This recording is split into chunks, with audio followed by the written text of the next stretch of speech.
Hey everyone and welcome back to the channel.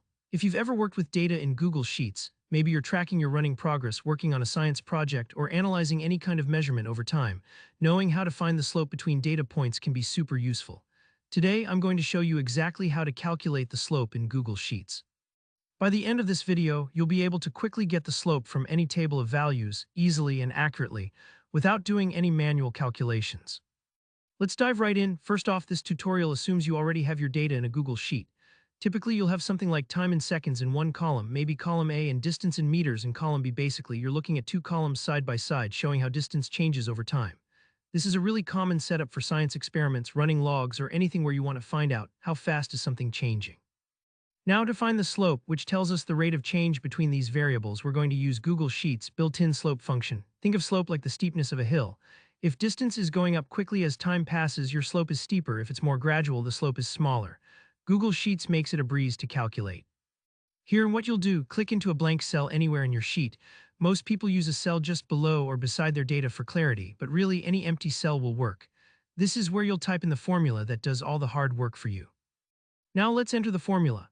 You'll type equals sign, then the word slope in all caps, followed by an open parenthesis. Next, you need to tell Google Sheets which numbers represent your y values and which represent your x values.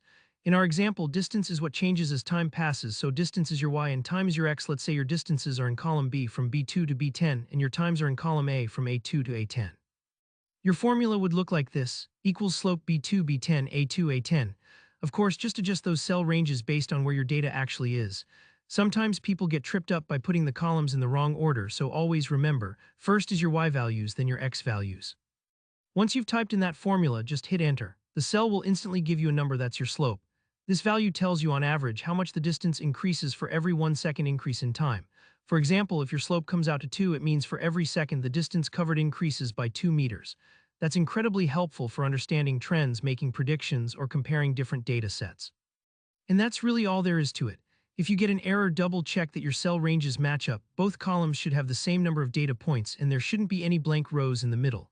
Don't worry if it doesn't work right away. Sometimes it takes a couple of tries to get the column references lined up just right. So that's how you find slope in Google Sheets, quick, simple, and super powerful for data analysis.